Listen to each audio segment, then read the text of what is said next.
మామ PKL season 12లో మరో match టైగా ముగిసింది. మ్యాచ్ 12 హర్యానా స్టీలర్స్ మరియు యుమంబా మధ్య జరిగిన మ్యాచ్ ఫుల్ టైం 40 మినిట్స్లో టైగా నిలిచింది. స్కోర్ వివరాలకు వస్తే హర్యానా స్టీలర్స్ 36 అండ్ యుమంబా 36. నవీన్ కుమార్ చేసిన చివరి రైడ్లో తన ప్రజెన్స్ ఆఫ్ మైండ్తో హర్యానా స్టీలర్స్కి 7-6 స్కోర్తో విజయాన్ని అందించాడు.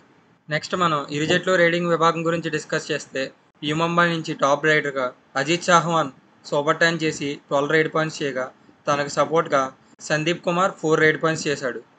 నెక్స్ట్ మనం హర్యానా స్టీలర్స్ రేటింగ్ విభాగం గురించి డిస్కస్ చేస్తే హర్యానా స్టీలర్స్ నుంచి టాప్ రైడర్గా నవీన్ కుమార్ 9 రైడ్ పాయింట్స్ చేయగా తనకు సపోర్ట్గా వినయ్ 8 రైడ్ పాయింట్స్ చేశాడు.